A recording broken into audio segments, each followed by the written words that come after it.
It's time to cut up the turkey and get ready for some football. Is it Shedeur Sanders time? And are the Colts losing their grip? With Indiana Jones at the helm. The Manchild Show with Boy Green, digital, live Wednesday show, starts now.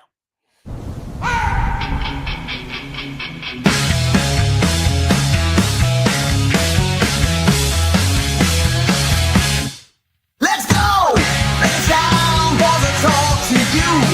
Cause spectacle is born, it's all we're gonna do. And Boy Green is always on the scene. And we're gonna always bring to the live streaming. So get ready. Get ready, cause here they come. I'm ready to serve it up. Stuffing, the turkey, and lots of football. Oh, baby, our Wednesday show here, Manchild Show with Boy Green Digital. Everybody, welcome aboard. Join in on our room. Throw some thoughts into the comments. You know, every Wednesday we do our NFL Insider from Pro Football Focus, and his name is Dalton Wasserman. What's up, Dalton? Happy Wednesday to you, and happy Thanksgiving week, my friend. Happy Thanksgiving to you guys. How's it been? Been good. All's with the fan. Go ahead. Give him your skinny there, Paul. Yeah, sure. Well, not good because, as we talked about previously, Dalton, later this evening, before all the Thanksgiving turkey celebrations and family arriving, I got to go down to the local barber, and they're going to hacksaw my beard off because I bet on the Jets to beat the Ravens, and that didn't work out. There's two kinds of Jet fans in the world. The ones that are pessimistic and think the world's going to end at any waking moment, and they're just the other shoe's going to drop at every part of their life. Or there's me, and I don't know if there's any other me's out there. I'm just positive, optimistic. Oh, this is our year. This is going to happen, and I convince myself every single week they're going to win. That is tough. Losing the beard. It's gonna be an odd look. I'm gonna be a little worried about next week and what that's gonna look like. He's just gonna look a little scruffy like you. He's not doing the clean shave. His bet he negotiated up or down or whichever way you want to call it. To 1.5. So he's gonna bring it down tight. So he's gonna look a little more like you, Dalton, at least for a short period of time. But I've seen this thing grow back. It'll grow back in a flash, man. This guy's got plenty of testosterone in that blood or whatever it is that makes hair grow. I'm the exact opposite. I've tried everything. I've tried a goatee, a beard, not even possible for me. Just like has splotches and holes all over the place. So some of us are meant to do it and some of us are not. This guy's definitely meant to do it. So it'll all come back. But I love a man that honors his bets, and he is certainly honoring his bets. That is for sure. Today's broadcast, by the way, brought to you by our friends at Bayberry Automotive. All right, Dalton Wasserman, Turkey Day is upon us. I want to get into those Turkey Day games. But before we go there, let's talk about what went down last week. What were the surprises from last week's football slate that kind of got you? We're getting a sense now. New England's starting to pull away from Buffalo. That's one of the storylines certainly out there. The LA Rams are starting to look like the best team out there in football. What are the storylines that came out of week 13? Right? Oh, no, week 12. Week 12. We're in week 13 now. Into week 13. Go ahead. I think a huge story is the AFC South and how all of a sudden that's really tightened down when you look at the Texans getting a huge win over the Chiefs, the Jags getting an overtime, the Texans winning over the Bills, the Jags getting a big overtime win over the Cardinals, and then the Chiefs pulling out that win over the Colts. And you look at the Colts remaining schedule, despite the great start they got off to, and they're still 8-3, but they got the Jags one game behind them. They got to play them twice. They got the Texans 2 games behind them. They got to play them twice. And then their 2 out-of-division games are Seattle and San Francisco. The Colts do not have an easy road to a division title here, and they had a chance to beat Kansas City in Arrowhead, and they just couldn't get it done. I'm a little worried about the way Daniel Jones has played the last few games, and that Jacksonville team just keeps finding ways to win, and that Houston defense is a legitimate threat, including this week when they play Indianapolis. Two-parter here. First off, so Shedeur Sanders gets the start against Vegas and carves them up like a Thanksgiving turkey, and that looks good. And then immediately after the game, Browns people were like, oh, so Shedeur the guy now? Move forward? Discuss. like? What is there to discuss? I don't understand what's up with all this hoopla. And again, for those who don't know, the PFF headquarters and Dalton Wasserman over there, you guys are in the state of Ohio, so you probably have a better temperature on it than anybody. And then, all right, fine, he's the guy, you bastards. He's going to be the guy. So, like, what's going on here, this weird Shedeur Sanders thing? Because it goes all the way back to the draft when they drafted him and they give a shot of the draft room and no one's clapping or smiling or anything. And it seems like they reluctantly put him out there when they don't have a choice. Yet we are getting some nice little performance there against Vegas.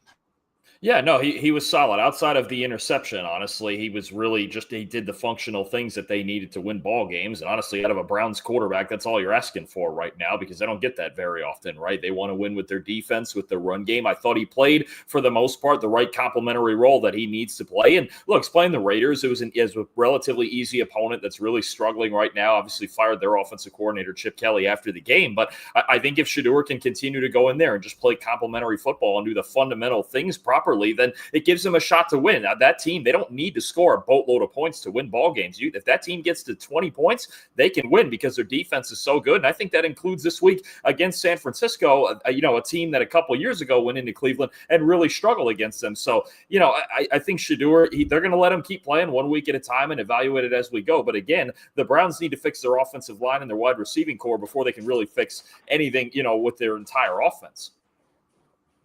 Kansas City Chiefs got it done against Indianapolis. I asked Paul this question coming out of the game on Monday. Did the Chiefs win it or did the Colts lose it, Dalton? A little bit of both. Because you've got the classic, just look, if you don't kill the Chiefs, they're not just going to lay down and die, right? It's the Patrick Mahomes bid, and that's just what the Chiefs do. They win those situationals. But I do think there is an element of the Colts losing this thing. And the problem for me is Daniel Jones just doesn't threaten you deep down the field vertically. So the Chiefs, as the game went on, they just didn't respect him. They didn't respect what, the Colts were bringing in the run game because Daniel Jones wasn't going to beat him over the top. And Jones just could not get it done. And look, 20-9 is great with 12, 13 minutes to go, but you can't have this team hanging around, right? If you have to score again to put them away, 20 points is not going to get it done. So I really think there is an element to both, but it felt like a classic Chiefs game to me where you go, you know what? You left Mahomes a pulse, and that's what you get for leaving him alive late in the game. Let me jump over here because we're going to get into the Thanksgiving games anyway, so why not get into them now? Speaking of those Chiefs team, we have, and I think the TV people even said this heading into it, that we're going to have one of the most watched regular season games of all time with the Dallas Cowboys, the Kansas City Chiefs, Thanksgiving, and all that. Like, we talked about it with our NFL pick segment earlier that you contribute to, Dalton. We appreciate that. Like, Dallas needs it. Kansas City needs it. What are you expecting in this game between these two teams where they both need it? And it should be tantalizing and exciting with that kind of drama on the line. Two desperate football teams. I think that's what makes some of these games late in the season so great because they're both, when you look at the playoff standings, they're both in the exact same position. They need this game badly, and with the remaining schedules, they can feel pretty good about the rest of their season if they can win this one. And if they lose, then you're really talking about, okay, it gets kind of precarious here with only 5 games to go. So I think that's what you're getting, two desperate football teams, but two teams that are playing relatively well right now. The Chiefs, especially on the defensive side, their secondary is going to be a fun matchup with Dak Prescott and those receivers, especially George Pickens, the way he's playing. Then on the other side, look, since they traded for Quinnen Williams, the Cowboys defense looks a lot better. That is an impact player in the middle of their defense. It's made them a lot better. And it feels like a game where you're going to get two really good quarterbacks, obviously, in Mahomes and Prescott, who are going to try to will their teams to wins. And I think it's going to be a lot of fun. I really do. And not just for the fact that it's the Chiefs and the Cowboys, and these two teams are always in the spotlight, but they are desperate for another win. Because if you look at the rest of the Cowboys schedule too, if they get by this game and then there's one other tough one after it, I forget who they're playing, but they get to the back end of their schedule in position and they keep playing like this, they could find themselves in the postseason. It's not impossible, and the Chiefs are really the same way.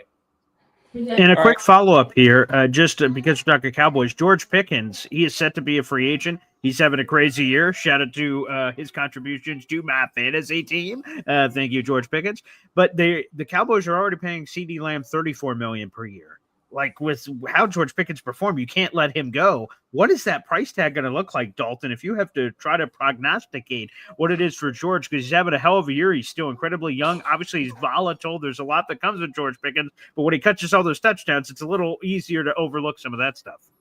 I mean, when you look at what these receivers are getting now, especially for a guy who's performing so well, he's 4th in our receiving grade metrics. He's 2nd in the league in yards behind Jackson Smith and Jigba. And he's really in the perfect situation. I think Dak Prescott's the perfect quarterback for him. I think Brian Schottenheimer's offense has just been a great fit for George Pickens as opposed to kind of the stagnant way they were running things in Pittsburgh. But I think you have to expect if he's going to play like this and he's a guy in his mid-20s in his prime now, somewhere in the mid to high 30s, right? Is another team going to pay him like a number one top-notch receiver, maybe even touch that $40 million mark, or is he going to take maybe a little mini discount there to stay in Dallas because that's where he fits in, and he fits in as the complement to CeeDee Lamb, and right now you could argue Lamb's actually had to be the complement to him. That's how good Pickens has been. So he's in a perfect spot. It's going to be a heavy price tag because you don't just get number one type receivers walking in free agency. The Cowboys, I feel like they're going to make him a priority because they're going to have to. I mean, look at the way this offense is running with him in there. Dalton, we won't have to wait long. We'll get right to tomorrow, and we're going to get to see the return of Joe Burrow. A lot of people just shaking their heads like, why? Nothing really to play here for Cincinnati, but obviously Burrow is a competitor, and he worked very hard to get back ahead of schedule. We also will see Jamar Chase back in the lineup after the spitting incident and the now subsequent apology that was long overdue. Let's talk about Cincinnati getting back on the field, and are they doing the right thing here by bringing their quarterback back at this point? I mean, Burrow's a competitor, right? He's going to want to play, and they're 3-8, and I guess in his head there's a chance they could go 9-8 if he can go in there and save them. But, it's going to be decided in the next 3 weeks. They're going Ravens, Bills, Ravens with their next 3 games. If they were to win all 3 of those games, then you go, okay, they have some sort of a pulse in a pretty weak division. But I think the lack of T. Higgins tomorrow is really going to hurt them. You get Chase back, but you lose Higgins. And anytime the Bengals are losing any one of those 3 guys in a given game, their win percentage goes way down, right? They need all 3 of those guys healthy to win. Plus, they still don't have Trey Hendrickson. So, look, I get it. As a competitor, Burrow's going to want to go out there and play. And as long as they have something of a pulse, right, the 3 games back with 6 to go, he's going to want to continue playing. But you do get concerned because their defense isn't very good and their offensive line isn't very good. And he's going to want to go out there and press and really compete, all the way. And it's just, you get worried about his well-being back there because that team is just not, the supporting cast has not been great. All right, Dalton Ruger, Dalton Wasserman, our PFF lead NFL analyst here on the program. He's a do-it-all man for us here on the show. I want to ask you 2 record questions. I'm an NFL history nerd, so both of these intrigue me. We'll start off on offense. Jackson Smith and Jigba is on pace to be the first 2,000-yard receiver in NFL history if he continues, obviously, on the crazy pace that he's on here in 2025. Does he become the first 2,000-yard receiver ever? Megatron has the all-time record at 1964. Well, it sure feels like it because you know what? It's not even a matter of him getting some insane volume more so than any other receiver, right? He's 2nd in the league in targets, but it's within a normal range there for a number 1 guy. The efficiency is just insane. He has so we have a stat, yards per route run, basically. What are you picking up for every route that you're running and how efficient are you? He's got a full yard over anybody else. He's going to set a record for yards per route run. I mean, you're talking about a guy who's just doing things and making it look easy deep down the field. Seattle's used him deep down the field more than ever this year, and it just feels like no matter what defense is playing across from him, he's just unstoppable. So right now, I mean, the pace that he's on and the way that Seattle's been going and rolling on offense, the way Darnold's been throwing the football, you have to feel like he's got a really good shot at breaking that record. All right, let me go. Yeah, go ahead, Lurch. I think I was going to do the same thing as you, BG. I'm going to jump over into the comments. All right. Is this Alon, by the way, or not? Oh, you weren't. Okay. Yeah. But is this Alon's handle? Who is that? Okay, right. Go ahead. Do your thing first. Go ahead. Okay. Yeah, I just want to stay on the history thing. I just want to go to the other side of the ball. Myles Garrett is on pace to break the single season sack record that Mark Gasto held for a period of time. Michael Strahan and TJ Watt have tied it, and he's not just on pace to tie with the rest of them. He's on pace to set it completely himself. I'll ask you the same question going over the defensive side of the ball. Dalton, does Myles Garrett break the single season sack record that had been hanging on forever? I mean, it's hard to say no, right? I mean, I don't know if I've ever seen a run like he's on right now. Obviously, what is it, 6 straight years of at least 12 sacks? Is it 12 or 13 sacks in the last 4 games? I mean, it's crazy.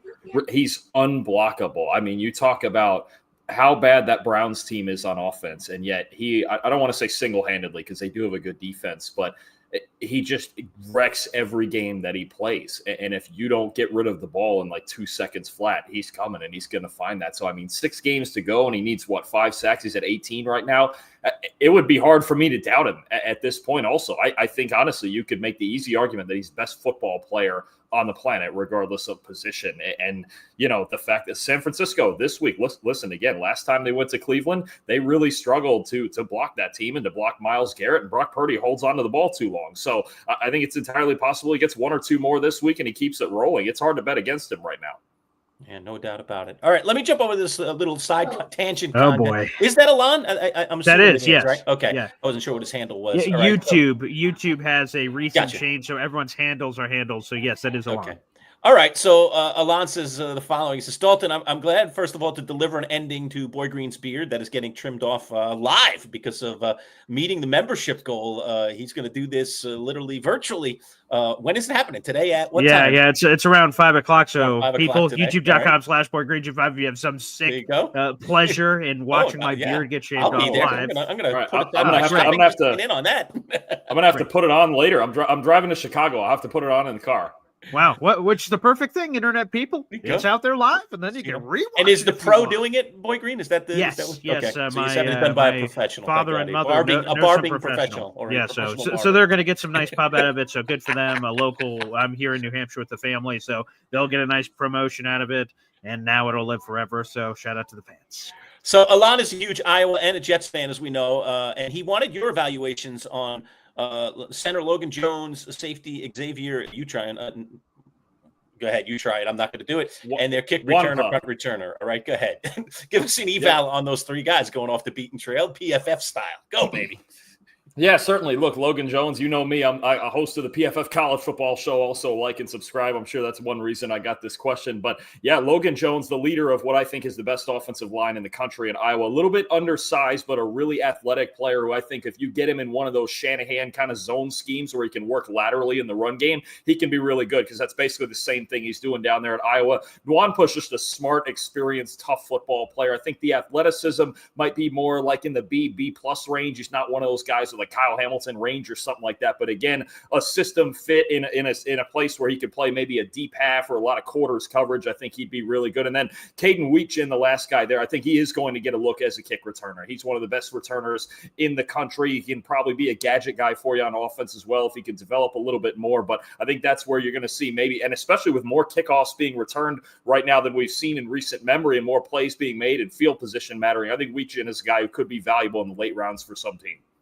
All right, there you go. Little eval. There you go. Some Iowa love. So Alon, God bless. I'm glad we're able to. Love you, Alon. You're a good man. Yeah. There you go. Well, I guess that's up for debate. I suppose. I love him more than you, I guess. Okay.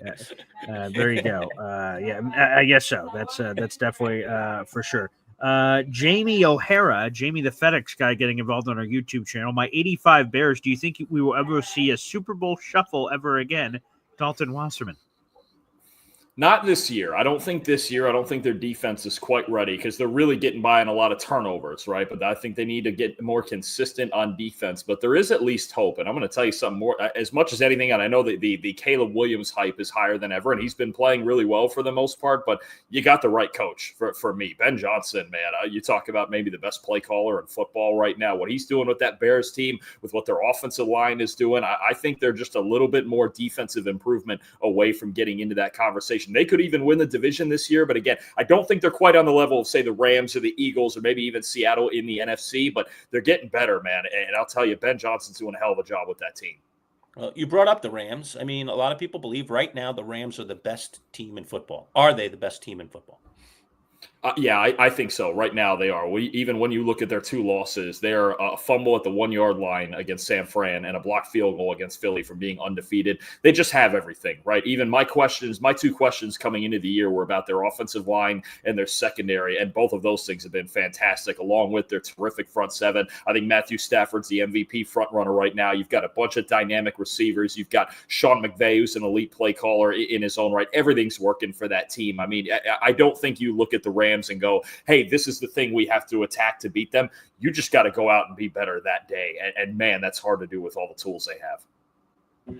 You know, we'll get to a super chat in a second. Thank you, everybody, for sending that in. So hang on just a second. So the best team in football, it sounds like it's the Rams, and that seems like a little bit of an easier question to answer.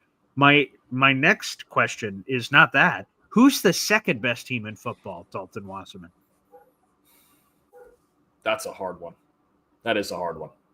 Because I think you have a few teams in the running. I think Philadelphia's in that running for sure.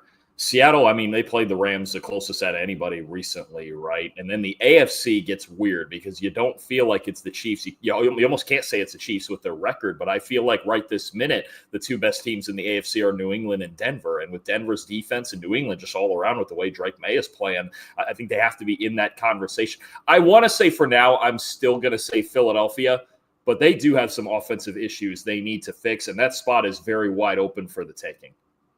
All right, let's get to a super chat here. A-Step 10, whoa, mamacita, $20 super chat. Some fantasy. Dalton said, he's got that break the glass. It's off camera, but once or twice a show, he will break it for a fantasy football question. So, well, I guess we're doing it this week here for A-Step 10. He says, I need help. He needs to flex two of these guys. I'll give you a long list of guys, and then you can pick from it, Dalton. Then we'll get to the other parts of his question here. Ashton Genty, Woody Marks, Kyle Munganai, Ricky Pearsall, Jacoby Myers, John Mechie. Shout out to John Mechie being an option of this group. God bless. Drop him off that list right now. My Jets wide receiver, or he said, or I could drop one of those guys and pick up someone on waivers. And he had Chris Rodriguez, Kenneth Walker, Isaiah Pacheco, Tyrone Tracy, Alec Pierce, Troy Franklin, Romeo Dubs, Darnell Mooney, or DJ Moore. I'd say Kenneth Walker probably out of the pickup. An 8 or a 10-team league because there are some serious guys available 100%. On the waiver wire here. So this is probably a somewhat smaller league. So he's looking for two out of this pile of people. Yeah. This is a lot of people. On this pile. Dalton, you have a couple of favorites? It's a lot of people to pick from. I think, who is Seattle playing this week? Seattle is playing Minnesota, and they're at home. Seattle's at home against Minnesota, so that could be an explosion game for Seattle. I don't hate the idea of Walker. Ginty, despite all of that team's struggles, still gets a lot of volume, so I think that's a safe bet. I think Woody Marks has a pretty good matchup against the Colts run defense that's struggling lately. And Jacoby Myers, Jacksonville's playing who is Jacksonville playing again? Oh my God, Tennessee, right? They're playing Tennessee. I don't hate the idea of Jacoby Myers either. I would be picking from that group either Ginty, Marks, Myers, or Walker. I think those are the four I would narrow that list as well. Yeah, I might play it. I would probably play it safe and go Ginty and Walker, but I could see the case for Marks, and Myers has a really good matchup against that Tennessee secondary. Yeah, so, putting my Jets aside, you may want to drop John Mechie and pick up Kenneth Walker immediately if he's still available in your league. Yeah. No offense. Mechie's been great for us Jet fans. I know A-Step Arthur Sochka is his real name. He is a Jet fan, so I respect what he's been doing for our Jets, but I think real life and fantasy sometimes are very different conversations. So I'd pick up Kenneth Walker ASAP, and I'd agree with that. As long as Genty's healthy, we saw it. He did get a little nicked up in the game over the weekend, and it's Wednesday, so we're doing all our shows. This show is normal time, but a lot of our shows are out of place because of the injury report. So I'd keep an eye on the injury report for Genty, but I agree with Dalton's assessment. Good stuff. Yeah. He says, I need to win these next 2 weeks in fantasy. A lot of people do, Dalton, because we're in the final 2 regular season weeks before the playoffs. And A-Step, leave this list here for a second. A-Step, one of the things that I would do if I were you, if I were playing your team, is I would switch it up from this week to next week too. So this isn't just a matter of us giving you 2 names off this list. Dalton gave you 4 possibilities. I think it's you look at each of these matchups. Like Monangai has really been playing well, but I don't like him this week because they're playing Philly. So I don't want to touch that Philly defense. But Monangai could be great next week. I don't know who Chicago plays next week. So you got to look at this list and look at the defenses they're facing and how those defenses either face the run or the pass, depending on whether you're picking a receiver or a running back. That's a good way to do it. And I think we've kind of doped out here a little bit what's going on with these particular guys this week.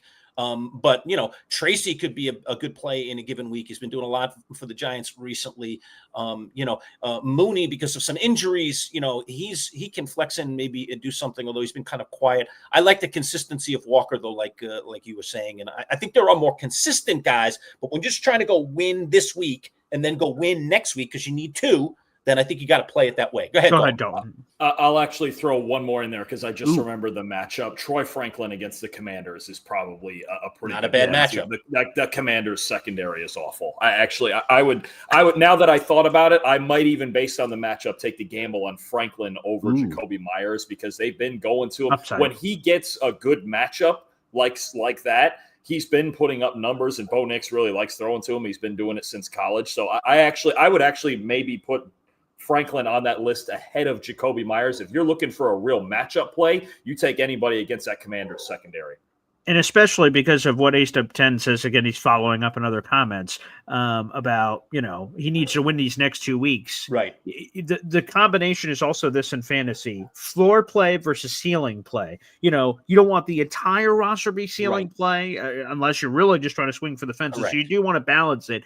And it's okay if you have a player in your roster like, man, he's only good to get me 10. But that's okay. You have to build an entire lineup here. So there's nothing wrong with getting a couple of floor plays and working with the ceiling plays. And the other thing I would say is, like Mung and I that Lurch just brought up, what's DeAndre Swift's health? Is he out on a certain week? All of a sudden you get a significant bump in his his point totals and point possibilities. He's been fine even when Swift has been in there, but when Swift has been out, he's gotten like a supercharged role that he's not normally getting fed as a rookie. So another thing to pay attention to here, Arthur. Yeah. And he's asking here, we don't have to throw this comment up. Saying, so Genty and Walker drop Mechie for Walker. Number one, you drop Mechie. All right. So, yes. And you pick up one of those guys on the list. Dalton is recommending either Walker, if you want a little slow and steady kind of thing, or Franklin, if you want to go pop this week. And then stick with what else you got on your roster. So he would have to drop one of these guys. So Mechie's safe to drop. I don't know if I'm dropping Jacoby Myers because I could potentially play him next week. I'm not dropping Pearsall. I like the way Manunga is trending, so I'm probably not dropping him. Woody Marks is pretty solid in his role right now, and I'm certainly obviously not dropping Genty. So I think it's Mechie, and you grab one of those two, and then you start one of the other guys, and maybe Genty's the safest bet. You could roll the dice on one of the other guys as we mentioned. All right, so let's weigh this out to go back to you here, Dalton, because you said you would take Troy Franklin over Jacoby Myers. What about the decision? Because a lot of these guys are free agents. Kenneth Walker or Troy Franklin, if you had to pick between those two? Oh, man. Walker.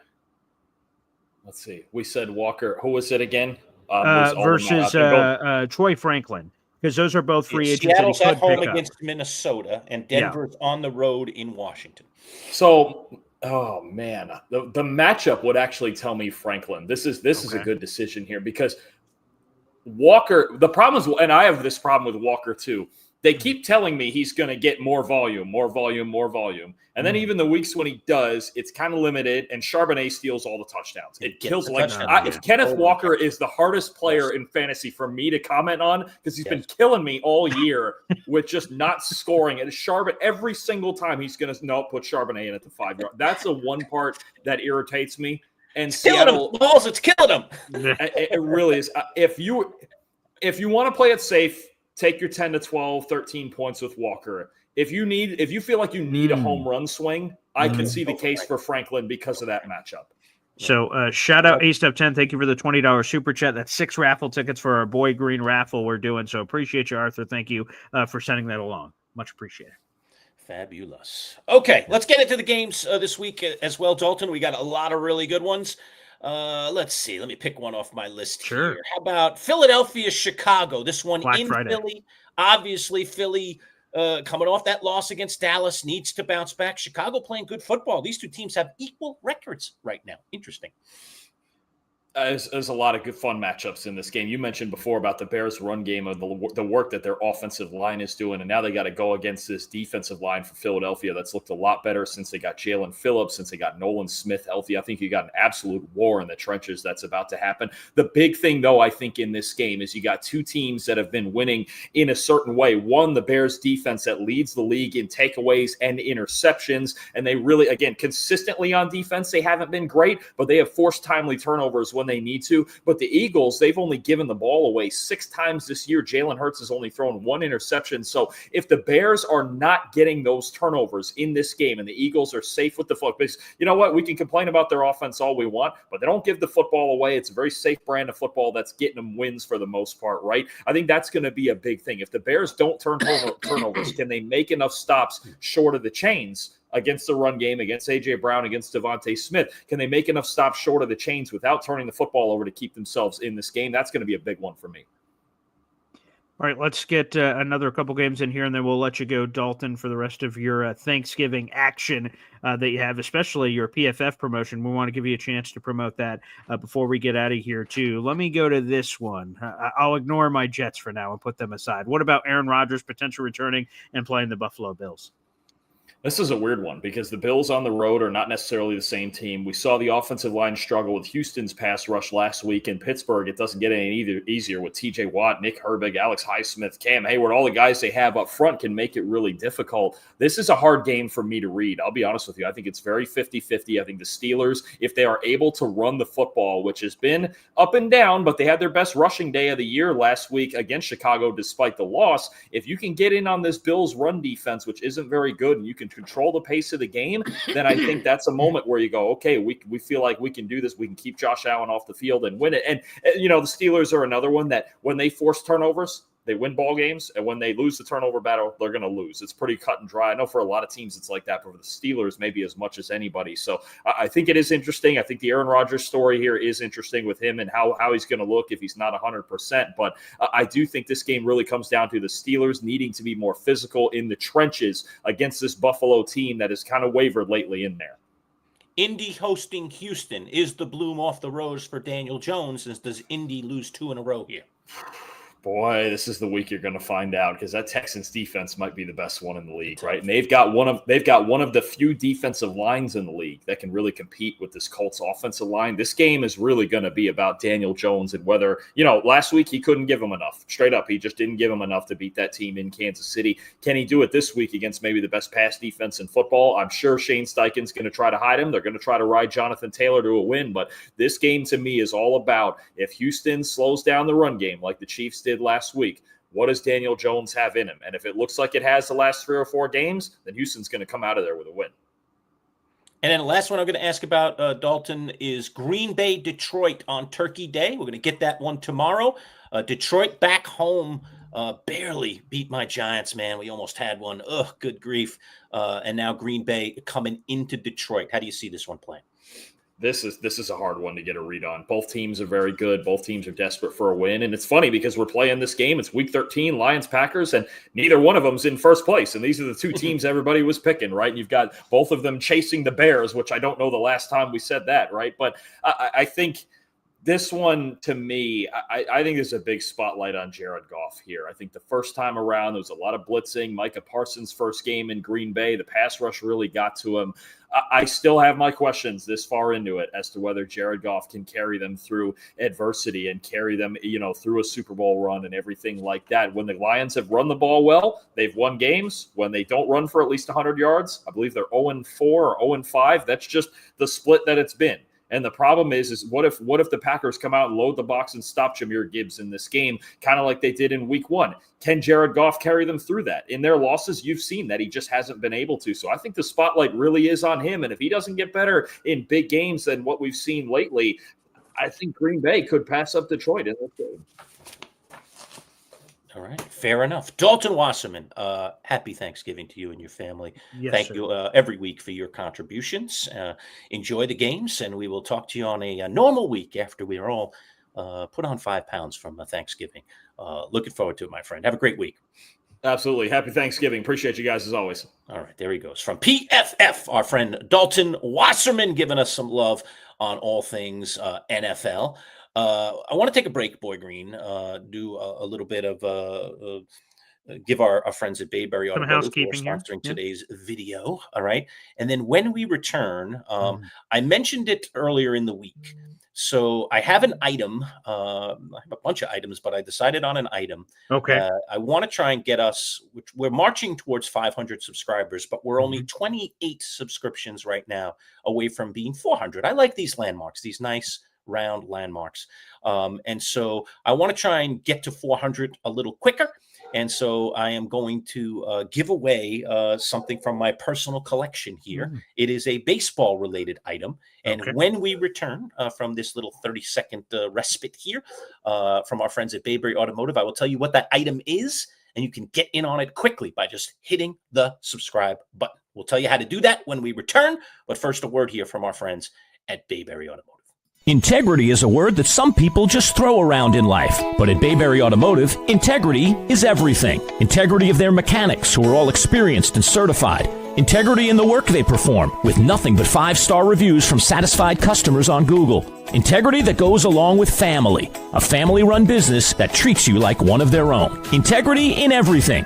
Bayberry Automotive. BayberryAutomotive.com. Located on Route 57 across from Bayberry Plaza, the premier choice for auto repair in Liverpool. All right, we are back. A Manchild Show with Boy Green Digital.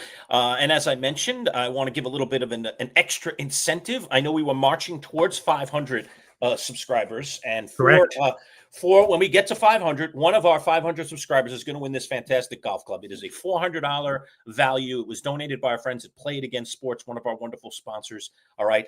You see the head cover right there. It has not been hit. It is in beautiful condition. So once we get to 500, one of you 500 people is going to walk away with a golf club. If you are local, I'm going to probably hand deliver it to you. And if you are someone that is somewhere else outside of Central New York, we'll get it in a box and we'll mail it to you at our expense. All right. All you have to do is go to that link right there, youtube.com/MC Show Digital, and hit subscribe. It is absolutely free. And the commitment that you're making is that you're going to be, a part of our little family. Pay attention to things that we're doing. Hopefully get more involved, which is what we're looking for. We've only been here a little over 4 months. We're very, very proud of the small subscribership that we have at the moment, but we want to try and grow it into a larger family. And so we'll be offering incentives along the way to try to, hasten your willingness to say, all right, I'll subscribe to one more thing because I do like these guys enough. So hopefully you like the content we're putting out each and every week, and we'll continue to build on that as the weeks go by.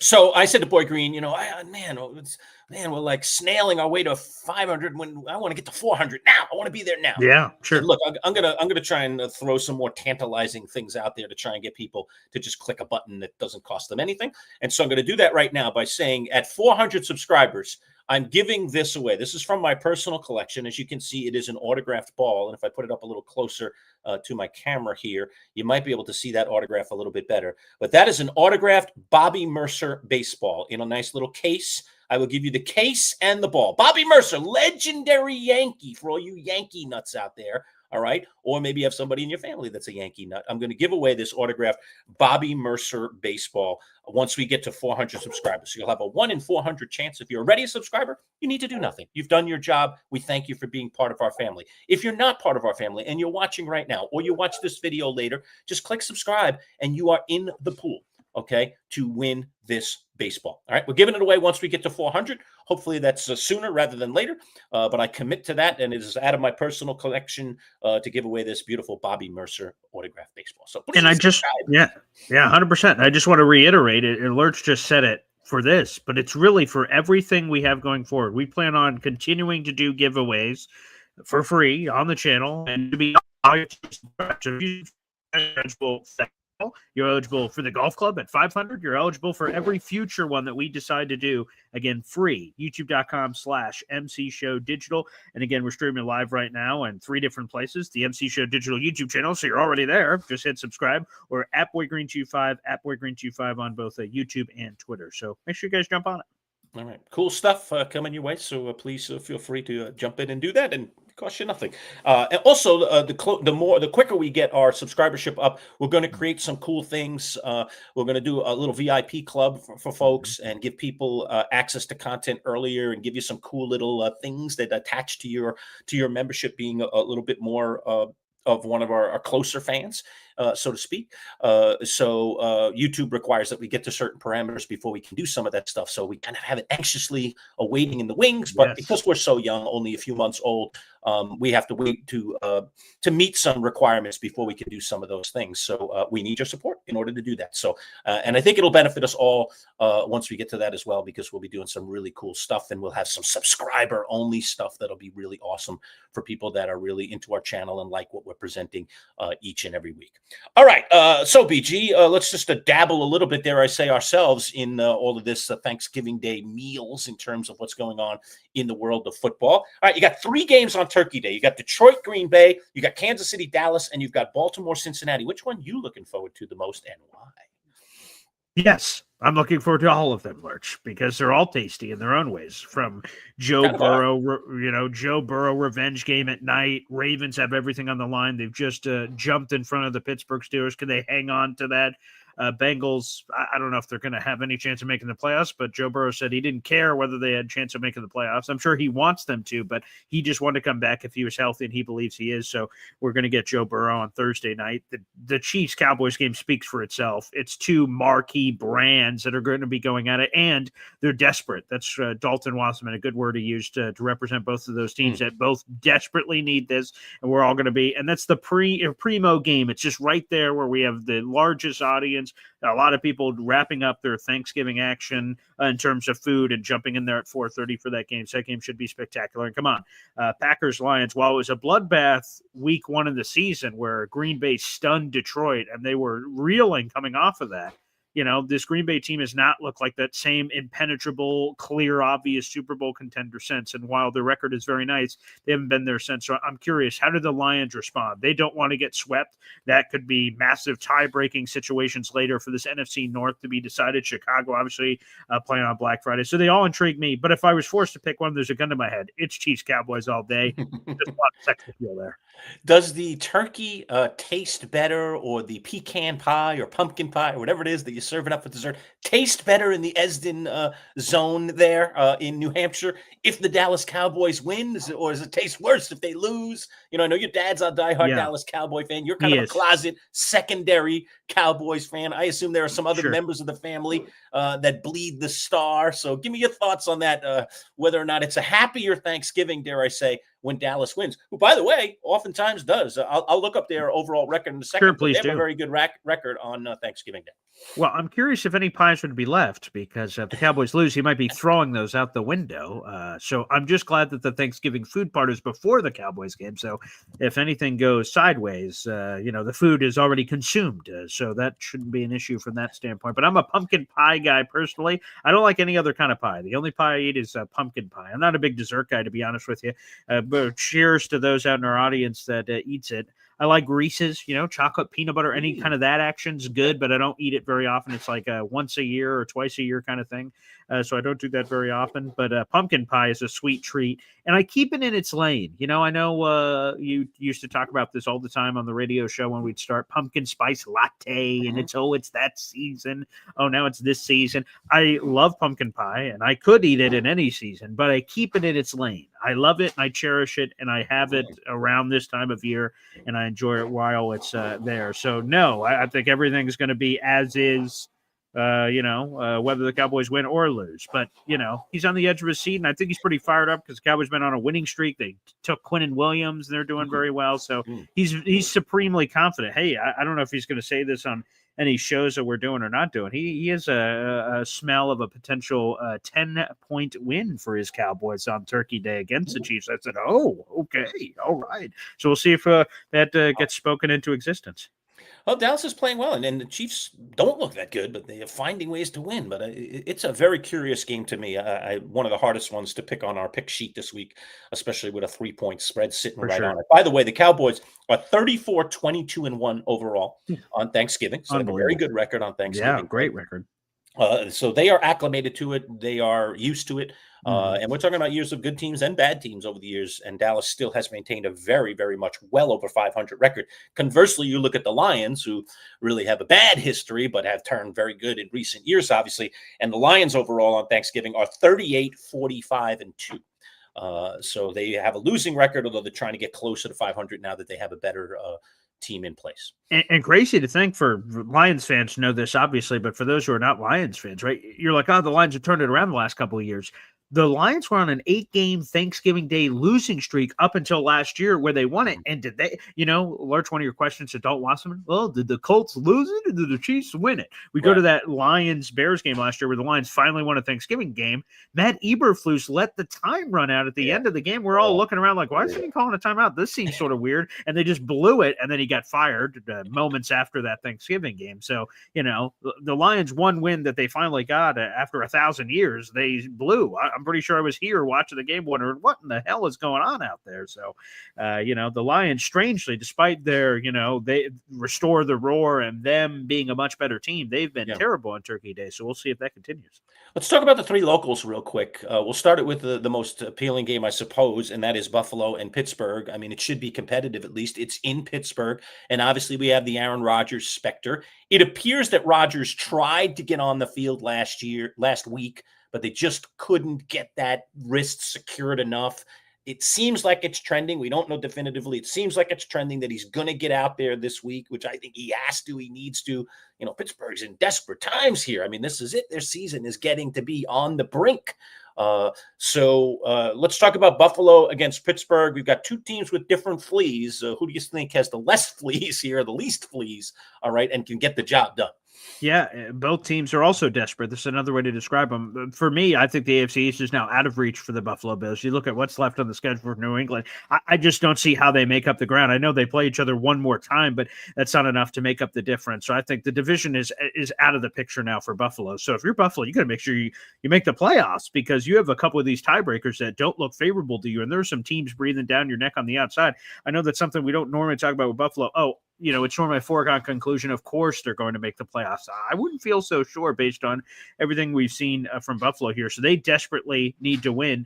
And to the Aaron Rodgers thing, to your point, now this is back in high school, but when we had injuries and we tried to play through them, the sports medicine doctor on site tried to come up with creative ways that we could, like in this case, to try to compare it to Aaron Rodgers. Oh, he has a fractured his wrist. How do we stabilize the wrist? How do we prepare for this scenario? What can we wrap around it where it's still functional? Because he, even though it's his non-throwing hand, he still needs to put his hand on the football. He's not just going to one-hand it all the time. So how can they put it where he can function with his hands, but also protect himself if he takes a hit, if he falls back? Because how Aaron Rodgers initially got hit was he fell back, and all of us want to catch ourselves falling. So we throw our arms back, and then all the weight gets compressed down on the hand. So they're going to have to come up with a functional thing, both for the normal football activities, but also to defend himself properly.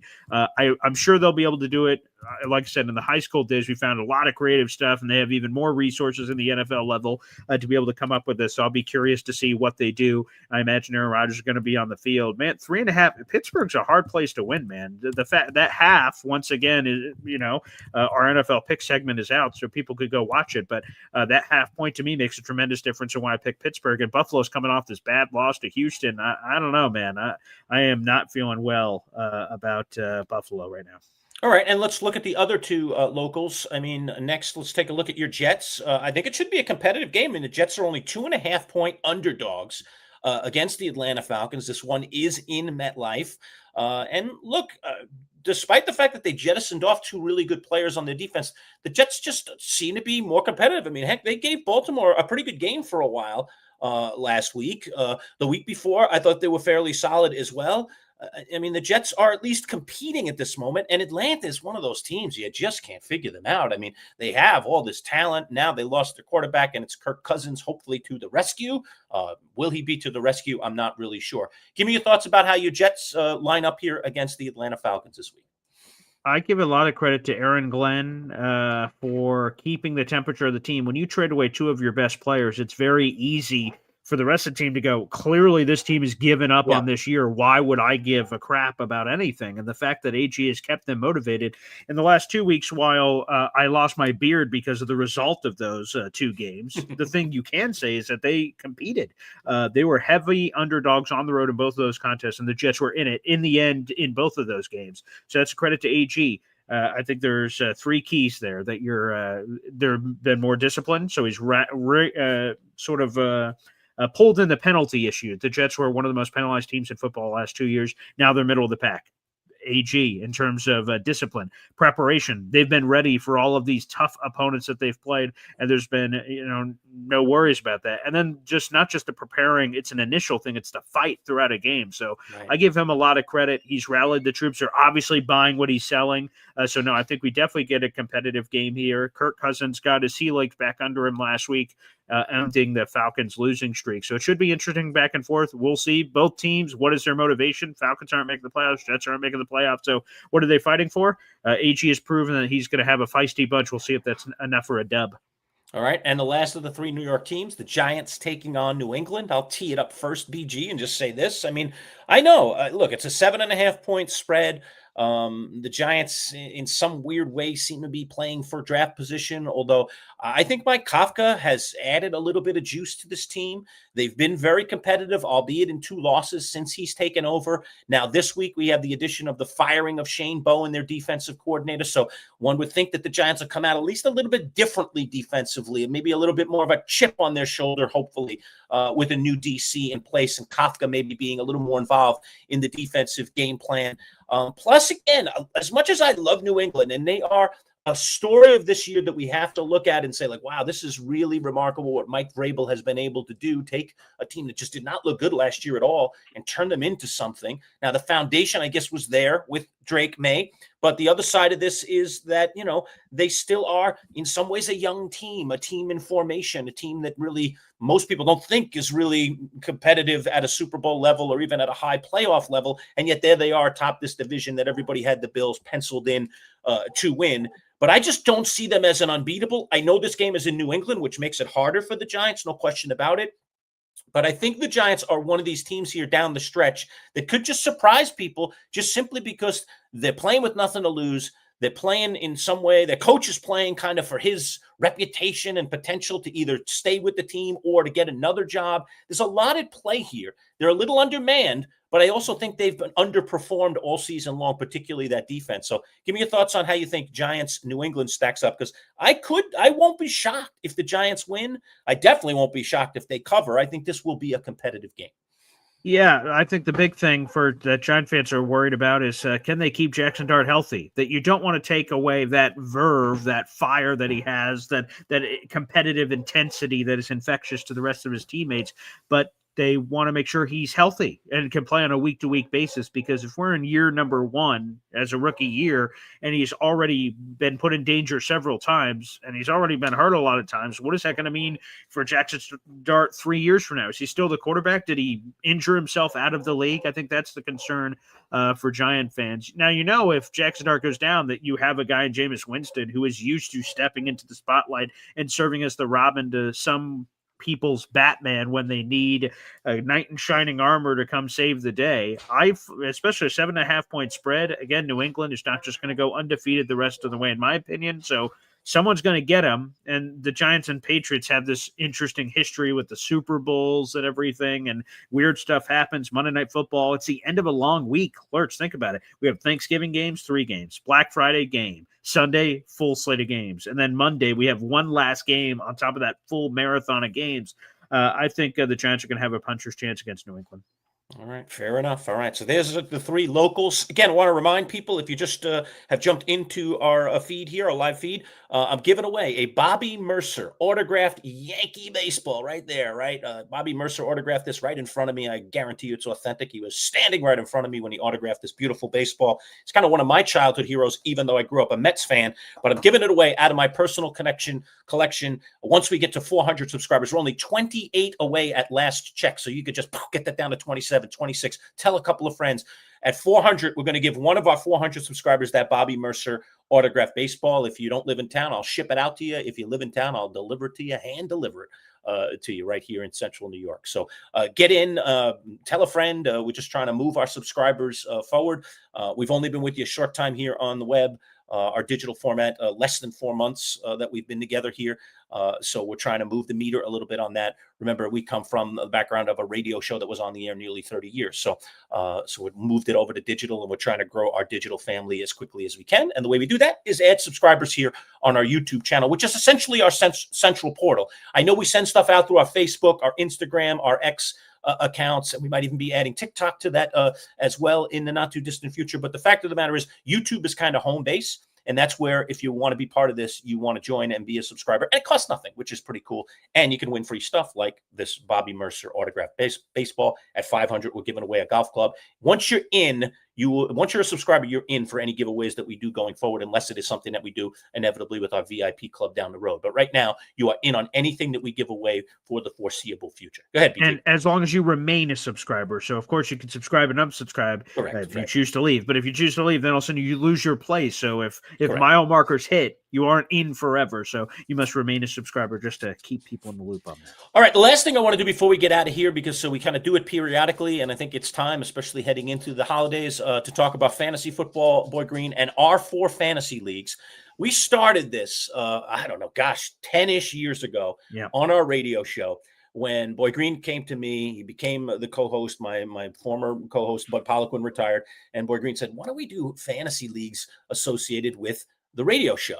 And I was like, well, how would we do that? It's like, well, we create a league and we ask people to join and we can participate against, we could have other staffers jump in the league with us, but we obviously want to put it out there to our many listeners. And so we did it. We started a league called the Champs League. All right. Within a year, essentially, the Champs League we were talking about it on the air a lot. More people wanted, how do I get in this league? How do I get in this league? More of our listeners were asking us. I was like, well, how are we going to do that, Paul? We only have 12 spots. It's a 12-team league. He said, well, we could create a second league. So we created a second league called the Chumps League. And then we came up with this really, really interesting gimmick back then. This is a while ago. I don't know how many leagues were out doing this kind of thing. I think we were kind of a pioneer. We might not have been the first, okay? I don't know if we invented it, but we were in it very, very early, and we just thought of it ourselves. We didn't think of it because someone else told us, and that was this idea of relegation. All right. Hey, here's an idea. Let's create a second league. We'll call it the Chumps League. And if you finish in the top 3 of the Chumps League, you come up to the Champs League the next year. And if you finish in the bottom 3 of the Champs League, you drop down to the Chumps League, and you got to earn your way back by getting back in the top 3 again.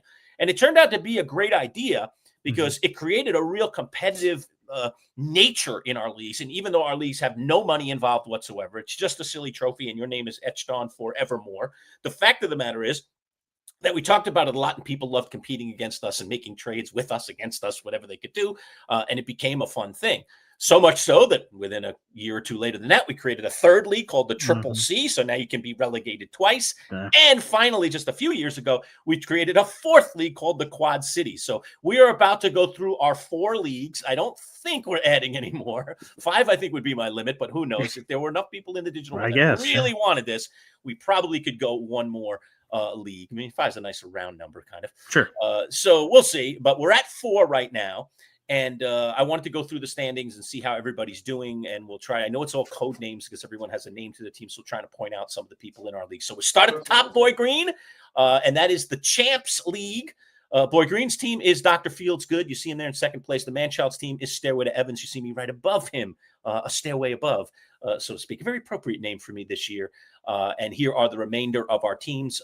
Some of the people you see in our comments, Sunday Sprinters is Jamie O'Hara, Jamie the FedEx guy. You'll see him popping up in our comments quite a bit. Just Joe is Joe Bartle, our fantasy insider from RotoWire, who joins us and just joined us yesterday, but usually joins us every Friday to talk fantasy football. Hate the Drake is Brian Drake, another fantasy insider who's a local guy, but then he got into the world of fantasy a few years ago on the national stage, and Brian hosts some national shows and does a podcast as well. So he's a bona fide, definite fantasy insider. A ringer, well. Yeah. And then we have other viewers and listeners that have been in the league for many, many years.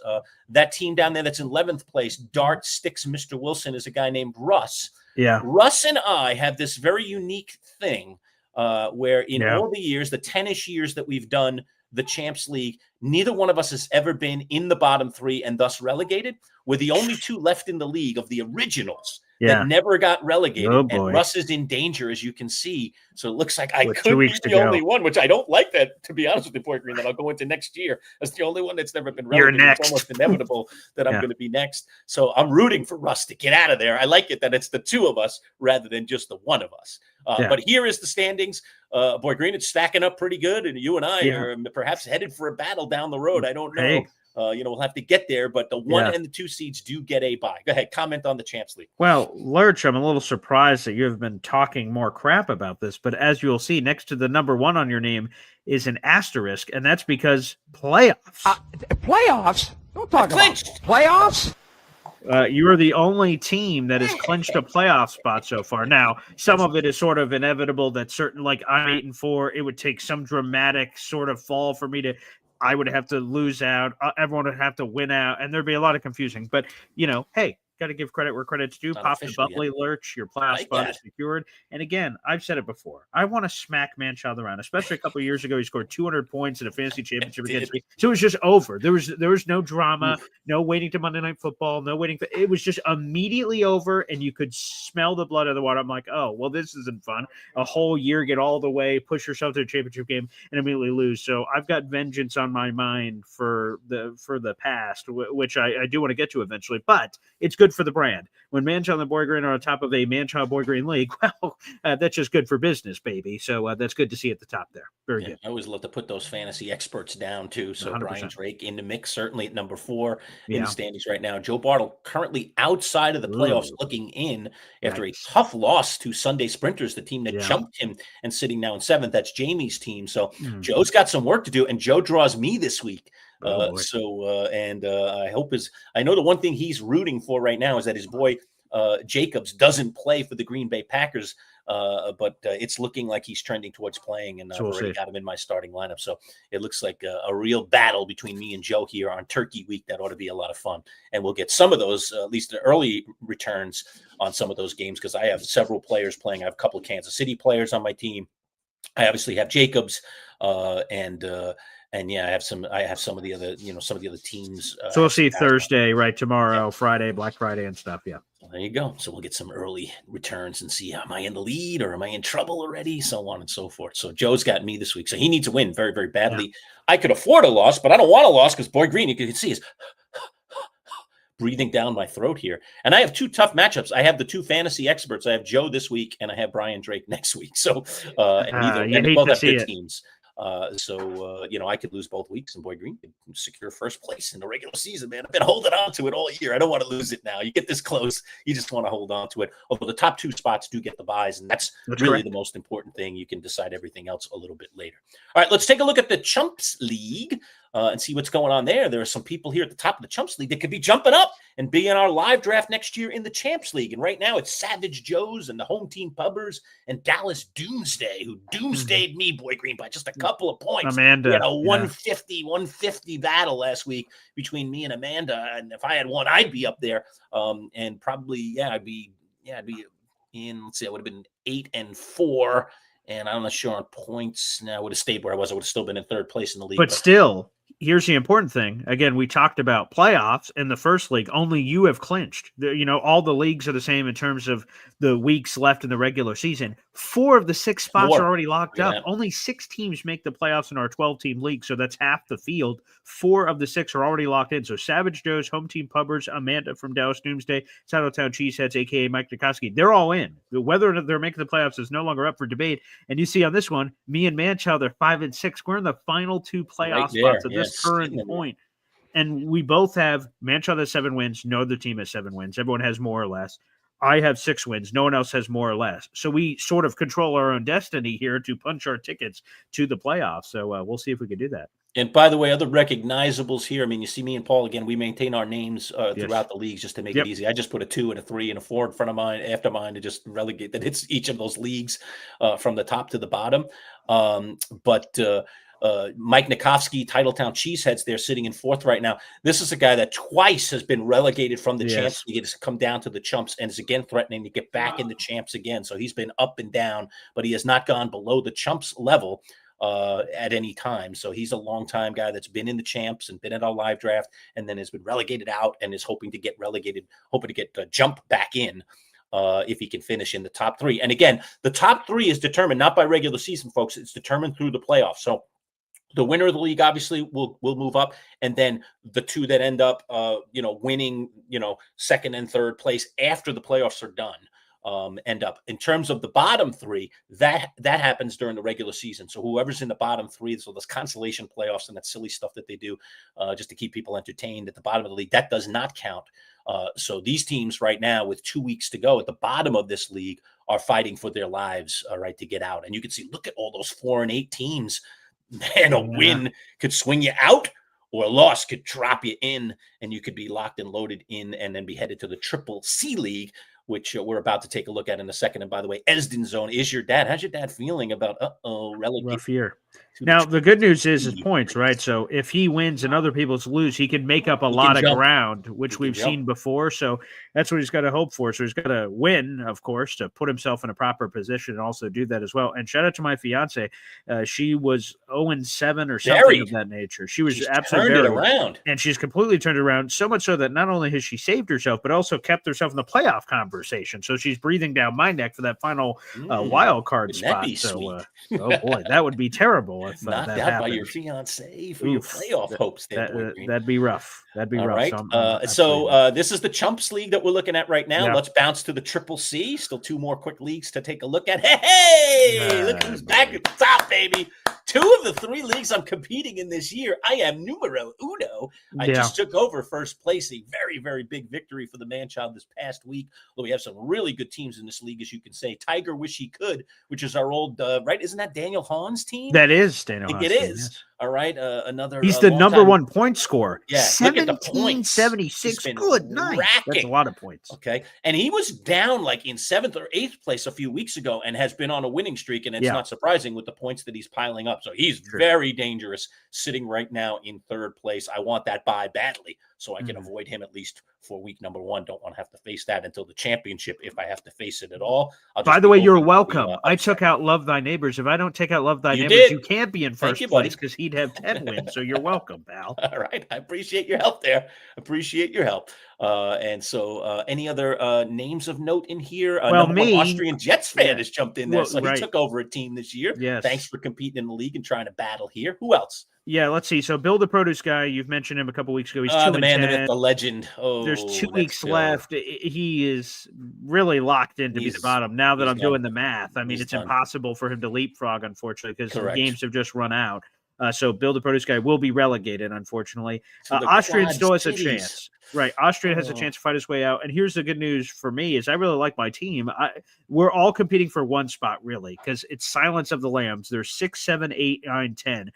All of us are fighting for that last playoff spot. We're all in competition against each other. Look at all those 5 and 7 teams. That's what we all are. So it's all points. So that's going to be, do or die, which is dramatic. We love that for fantasy. So that'll be happening these final weeks. So yes, currently I'm in 10th, so I'd be relegated, but I've got a path to the playoffs, baby. That's where I got my eyes set.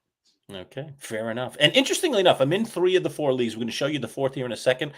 I actually drafted only 2 of those 3 leagues, the Champs League and the Triple C. The Chumps League, while the draft was going on, because it's an online draft, I was at a wedding. All right. And so I had a friend of mine from the Champs League help draft that team. He was the primary drafter. I was like texting him, trying to, do anything I could in between, the first dance and the cutting of the cake. So I wasn't like in and invested in watching every pick, but I was trying to give a little advice here and there. It's interesting. The 2 teams that I drafted are both in first place. Like that's kind of like a cool thing to happen. It's pretty impressive. To have 2 teams that you actually drafted in first place. So I wonder if I had drafted that other team, how I would have done. Although I thought that my partner there did a very, very nice job. All right, let's go to the final league, the Quad Cities, Boy Green. I know nothing about this league because I am yet to compete in it. Perhaps next year will be my first. But give me your thoughts on what's going on in the Quad Cities here. Yeah, so Bad Shaw, who's been a big contributor to the MC Show digital comment sections, he's currently in the playoffs. He's fought his way back, so shout out to Bad Shaw there. I'm currently on the 6th. Nice. Yeah. And there's a big glut of teams. Me and him are competing for that final playoff spot. I'm 6-6 as well, but I'm losing to him by points right now. And so we'll see what happens there. Let me try to think. Oh, Matt from Auburn. So Sweet Teeter, he is 3rd place in the league. He's not clinched a playoff spot yet, but it looks pretty good. Again, you start doing the numbers. He promised he would fight his way back, and he's certainly in a position to be able to do so. We have a big T. Started in the Champs. Yeah. Got relegated to the Chumps, got relegated to the Triple C, and now sits in the Quad Cities.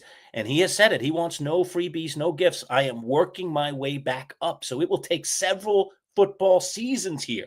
He's got to finish in the top 3 this year. Then he can get into Triple 3. He's got to finish in the top 3 to get to the Chumps. He's got to finish in the top 3 to get back to the Champs and be at our live draft. He might be growing a gray beard by the time he gets back in our Champs League, but he is determined to do it. Matt, we appreciate your tenacity and we love your participation no matter what level or league that you are in. And shout out to Big T. He has the best record of any of our 4 radio leagues. It's 11-1. So he's had a magnificent season to be on top of the pile. That's dominating. That is dominating. Now, of course, he's had the luck of both, right? The luck of scoring all the points, so that's luck and skill, and then points against of that having that as be one of those lower figures that exist in the league. So that always helps as well. Here's a curiosity thing, Boy. Yeah. All right. I'm going to put on my little glasses here. I want to find out what team in all of our leagues has the most points. So right now, most points for you're talking about? Most points for, right. Scored the most points this year, total points. So Sweet Teeter, which is Matt's team, 1,744. That could be numero uno. It's even more than the guy obviously in first place. Nope. Daniel Hahn is more. 1776. Daniel Hahn. He's taking the lead now. Okay. No one in this very league. much balanced here, and it's not going to come from the Champs League either. Daniel Hahn now, our Triple C former league. Bills insider, longtime Bills insider, joined us on the radio for many, many years. Does the 2 Bills in a Pod podcast, right? He's still doing that, right? Correct. Yep. Hahn is numero uno across all 4 leagues, just in terms of total points, which is an interesting. Very impressive. But again, points don't mean everything. It is about the record, and it's all about delivering the goods when you need to. All right, so there's a review of all of our fantasy leagues. And again, I know that all the spots are filled at the moment, but if you are interested, anybody out there that's watching this right now, you can get in touch with Boy Green directly because oftentimes spots open up. People move out of town. They just get disinterested. They don't do their job. If you get in one of our leagues, here's the commitment you have to make to us. Number 1, no money. Okay, don't have to worry about that. Number 2, if you are in our Champs League, and I doubt you'd be installed immediately in the Champs League, if you're in a Champs League, you have to show up to our live draft. You must be there. Which is locally here in New York. Otherwise, you can't play in the league, and we will boot you. All right. And then if you are in any of our leagues, you have to be committed to your team from week 1 all the way through to week 14 and into the playoffs, period. No lack of activity. Starting guys that are, you can't have guys in your starting lineup that are hurt. You can't have guys, on bye. You got to be active on the waiver wires. You have to be a high-level participant. Because the minute we see that you're starting guys that are hurt, that you're not making changes in bye weeks, that you're not out there on the waiver wire doing stuff, we will boot you and we will put somebody else in charge of your team. So that is the consequence of not. So you have to be a high-level participator. Don't even send your information to Boy Green if that's not you. Okay, if you just want to just goof around and have fun and then, I'm on vacation this week, I'm not checking my lineup. If that's you, this isn't the place for you.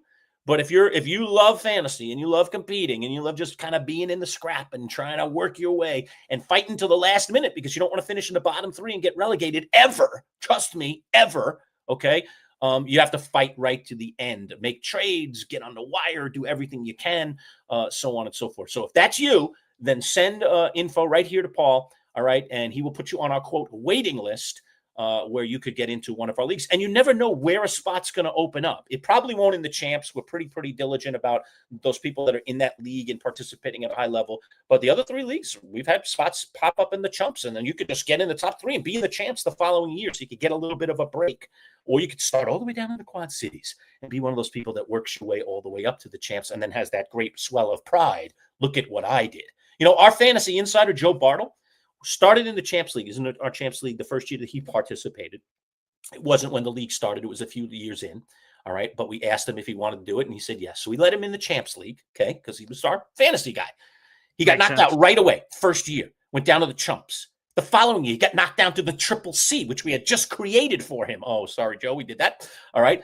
And then we offered him a spot up. I think it was in the Chumps or the Champs at some point because we had an opening. Sometimes they pop up. And he was like, no. I'm not taking no freebies. Want to earn my way. Thank you very much. I'm earning my way back up. This is what these leagues are all about. I'm earning my way back up. He finishes in the top 3 in the Triple C, makes it to the Chumps, finishes in the top 3 in the Chumps, and makes it back to the Champs. And now he's been back in the Champs. I think this is his 2nd season in a row back in the Champs. So Joe's had quite the journey, and you could have one of those crazy journeys as well, although you don't want that. What you want to do is get in our Champs and then stay in the Champs, right?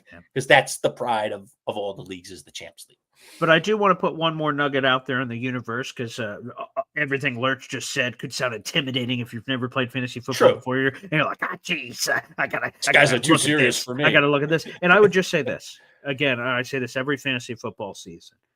if we, obviously I'm an avid fantasy football player, obviously Lurch is an avid fantasy football player, if we can bring one person from outside the walls and show them fantasy football and expand the game, we're all doing our part in expanding fantasy football. Fantasy football is fun. It is there. We want people that are active and care and things of that nature, but it's fun. It's a fun thing to do. It's extra skin in the game. My Jets are awful. They're 2-9. Okay. And if that's the only thing I did and didn't pay attention to anything else, I imagine it's a very miserable experience. But if you have some fantasy, when your Jets are on a bye week, whoa, look, I've got all these players I'm rooting for. All of a sudden I have random interest in a Falcons-Panthers game I didn't before. So if you've never played fantasy football before, don't be afraid to reach out either via email or any of these social media portals that are on your screen, X, Twitter, Instagram, Facebook. It's all the same. Boy Green 25 is my handle. And my DMs are open on all those various social media platforms. Say, hey, Paul, I've never done it before, but I'd love to, because we have a person that's currently in our Champs League right now, and I see him in the comments section, Big Al. He had never played fantasy football before. He sort of like expressed some level of interest, but he was a little nervous. You know, no one wants to be embarrassed or do the wrong things or anything. I said, hey, man, I'll help you out, and you'll enjoy this experience, and you'll just learn as you go. And if there's anything like crazy, you get a trade offer and you don't know because you don't know values and things of that nature, I said, I'll help you out. We can look stuff over so you don't get screwed. And hopefully you have a lot of fun time. And Big Al is a thriving member in the Champs League, and he has a lot of fun. So, again, folks, and he's learning. And I think one of the things we do, too, while, like I say, these are, quote, highly competitive leagues. Also, I think Paul and I have always kind of had, an olive branch to want to help people and teach people stuff. I actually, outside of my job here as a YouTuber and a digital format content creator these days and a former radio and TV host, I'm a college professor. I like helping young people. I like kind of, helping people figure out their journey along the way and trying to put them into place. And I write a lot of recommendation letters for people and help people get internships and in some cases even jobs in the world of broadcasting. So I love helping people. And if you are committed, you can compete in these leagues. It's not a matter of being incredibly knowledgeable and being some kind of savant. Okay. That's not what it takes. What I am saying, though, is that you got to have a level of commitment to want to do it at a high level. And Al is a perfect example of that. He was scared, intimidated. I remember he approached Paul privately and said, I'd love to do this, but you guys really know what you're doing. So don't worry. You're going to figure it out. But what you do need to do is just be committed. You just need to show up on the waiver wires every week, and you need to do these little things.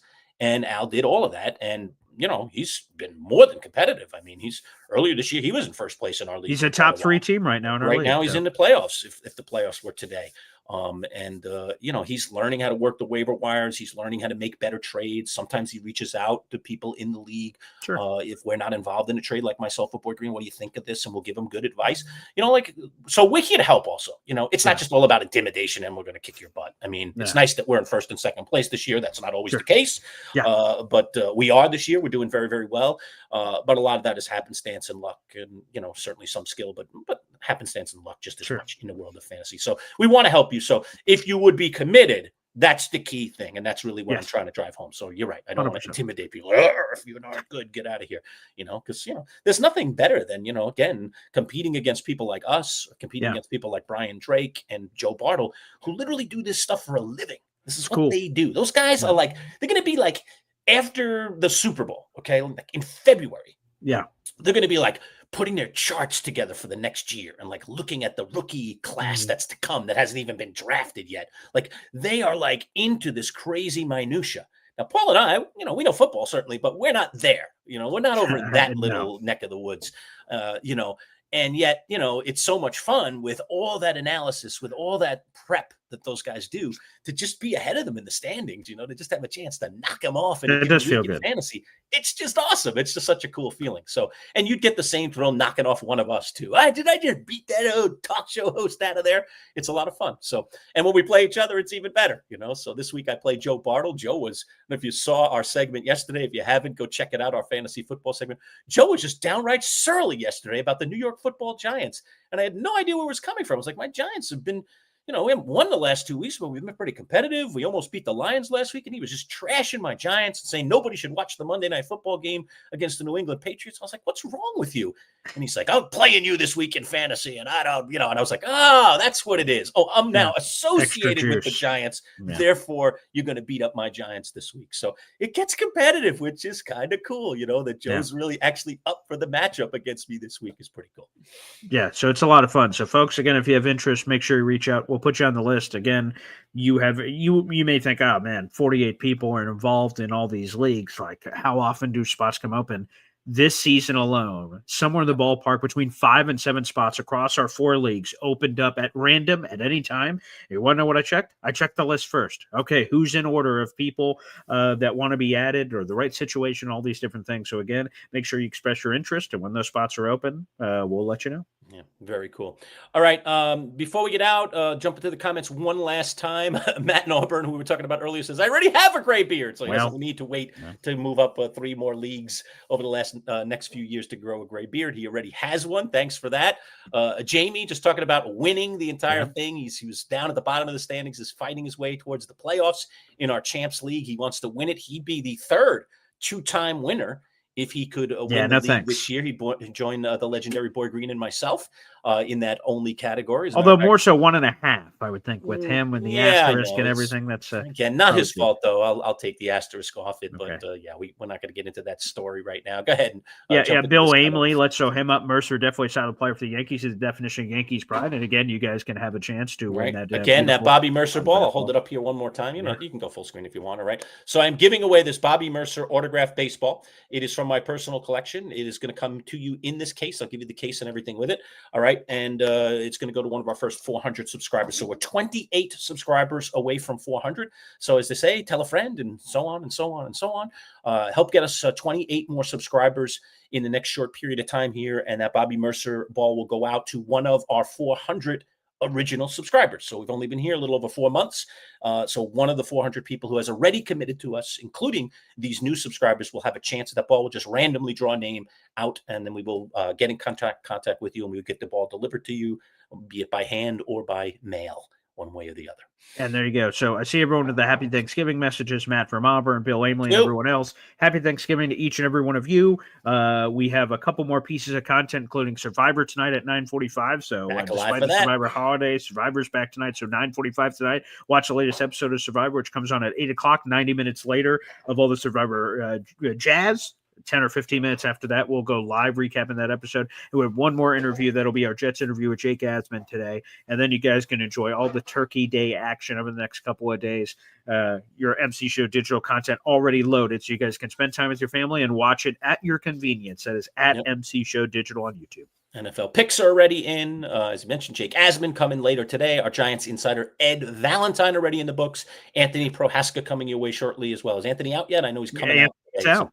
He's out already. Okay. So getting all of our insiders already. We'll get all of this out of the way by the end of the day today. So you'll have all the content for Thursday, Friday, when you're driving around in your car, when you're doing shopping, doing whatever you're doing. You can just pick up on one of the interviews. Hey, let me see what's going on with the Jets this week. Let me see what's going on with the Giants this week. And that content will be ready, available for you on our channel again at MC Show Digital. Again, subscribe, folks. We'd love for you to be part of our growing family. The Bobby Mercer ball going out the door after the next 28 people sign up to be subscribers to our channel. Want to thank you all for tuning in. Want to wish you all a very, very happy Thanksgiving. Have a safe one. Enjoy all the food. Hopefully enjoy all the friends and the family.